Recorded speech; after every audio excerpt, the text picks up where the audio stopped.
দেখো, কোনো অচেনা ব্যক্তি যদি কোথাও আসে, দোকান বা কোনো কিছু বাজার, কোনো কিছু কেনার জন্য বাজার যদি খোঁজে, তখন যারা জানে তারা কি বলতে পারে বা আমরা কি বলতে পারি যে একটু সামনে একটা দোকান আছে, একটু সামনে একটা বাজার আছে। এইভাবে আমরা কিন্তু বাংলাতে এক্সপ্রেশন করি, কিন্তু এগুলো কি করতে হবে, আমাদেরকে ইংলিশে বলতে হবে। দেখো সেই বিষয় নিয়ে আজকে একটু আলোচনা করবো। দেখো, এই বাক্যগুলো ট্রান্সলেট করার জন্য একটা জাস্ট স্ট্রাকচার দেখব, এবং এই ক্লাসের শেষে আমি একটা বাক্য দেবো এক্সট্রা। অবশ্যই আমাকে এই বাক্যের বেসিসে আমাকে উত্তর করে দেবে। কেন?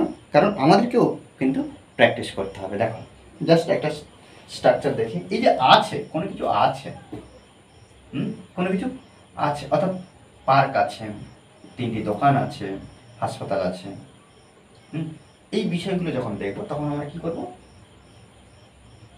দেয়ার ব্যবহার করব। দেয়ার। আর 3টের কথা বলা হচ্ছে, এখানে একটা হাসপাতাল আছে। যখন আমরা সিঙ্গুলার পাবো তখন এই যে দেয়ারের পরে আমরা ইজ ব্যবহার করবো, আর যখন প্লুরাল দেখব তখন কিন্তু আর ব্যবহার করব। তারপরে যেটার কথা বলা হচ্ছে সেই অবজেক্টটা আমরা কিন্তু এখানে বসাবো, কি, ইজ বা আর এর পরে।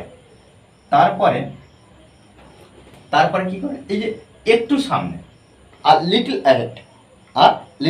অ্যাহেড, এটা ব্যবহার করব,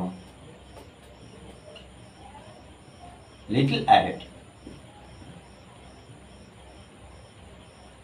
ওকে, আর লিটল অ্যাহেড। একটু সামনে একটা পার্ক আছে, তাহলে এখানে আমরা লিখতে পারি দেয়ার। কটা পার্ক? একটার কথা বলা হচ্ছে, তাহলে দেয়ার ইজ আ পার্ক। এবার একটু সামনে, লিটল অ্যাড। ওকে, এইভাবে কিন্তু প্রত্যেকটা বাক্য সুন্দরভাবে ট্রান্সলেট করা প্র্যাকটিস করতে হবে, আমাদেরকে শিখতে হবে, তবে কিন্তু আমরা ইংলিশে ইমপ্রুভ করতে পারবো। দেখো, তারপর বাক্য কি, একটু সামনে 3টি দোকান আছে। তাহলে কেন আমরা লিখতে পারি দেয়ার, 3টের কথা বলা হচ্ছে, আর দেয়ার আর 3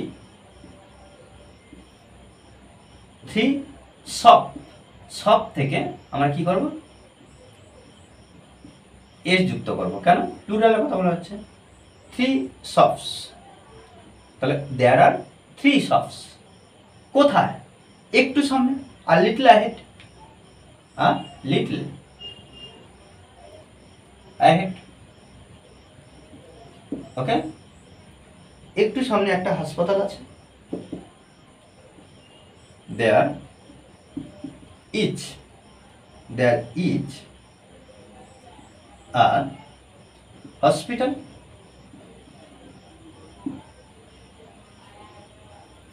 There is a hospital. একটা হসপিটাল আছে, একটু সামনে,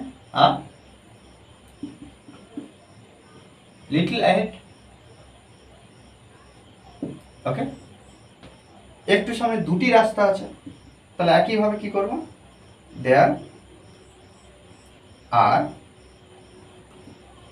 2 রোডস। তাহলে দেয়ার আর 2 রোডস, 2টি রাস্তার কথা বলা হচ্ছে। একটু সামনে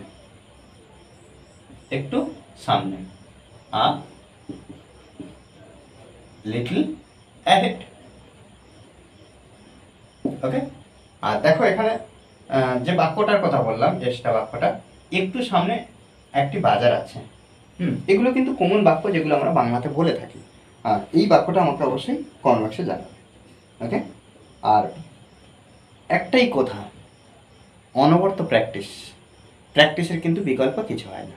ওকে, আর এই ক্লাসটি যদি ভালো লাগে অবশ্যই লাইক কমেন্ট শেয়ার, আর যারা এখনও পর্যন্ত এই চ্যানেলটি সাবস্ক্রাইব করেননি তারা অবশ্যই চ্যানেলটি সাবস্ক্রাইব করে পাশে থাকবেন। Okay, thanks for watching this video.